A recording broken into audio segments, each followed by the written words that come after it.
Morning to you.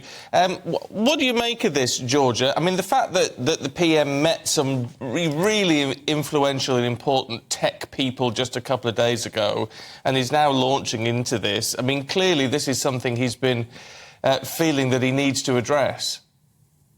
Yeah, absolutely. I don't think it's Rishi Sunak alone that thinks this is something that needs to be regulated. I think that we've of course heard about AI for years and how its advances are going to change society immeasurably, including industry and what we do online, and possibly getting rid of lots of jobs that it's going to outcompete, basically.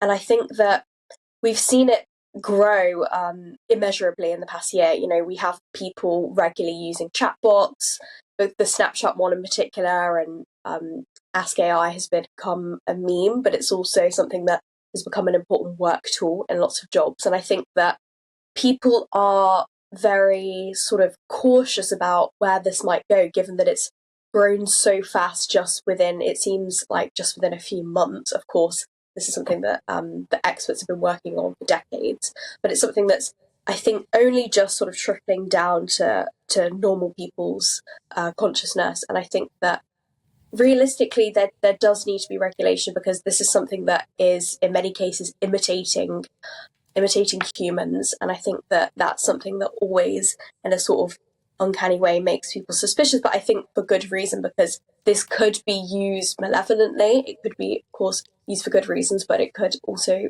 be used in ways that governments and companies and just regular people might sort of fall victim to, depending on how it's being used.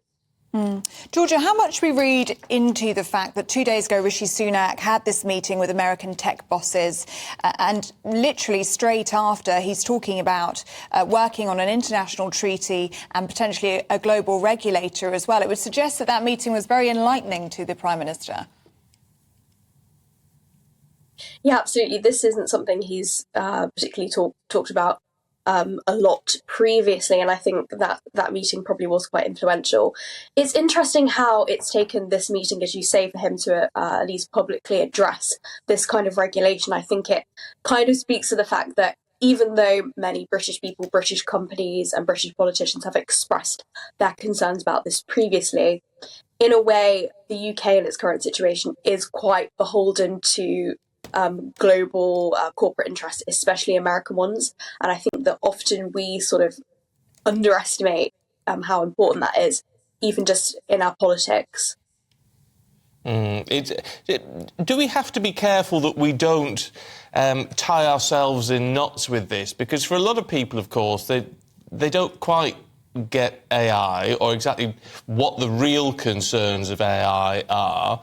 And so we've got to be very careful about not giving people the wrong information here, haven't we? Or not to alarm people unnecessarily.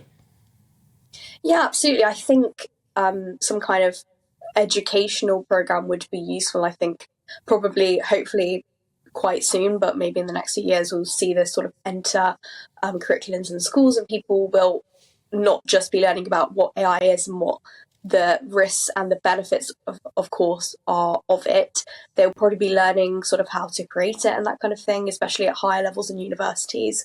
More a next generation learning how to create different higher forms of it, of course. I think that when it comes to something like AI, as you're saying, it's something that's been, I suppose, a feature of dystopian TV dramas and films. And I think on this issue, and of course a lot of different issues, people's opinion of it is probably warped quite a lot by that. And I think that really the government, but also the media, could probably do a better job of helping people understand it.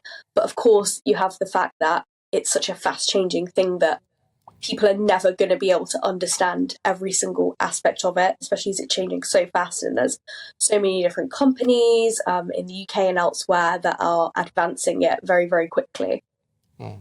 OK, Georgia, good to see you this morning. Thanks very much indeed.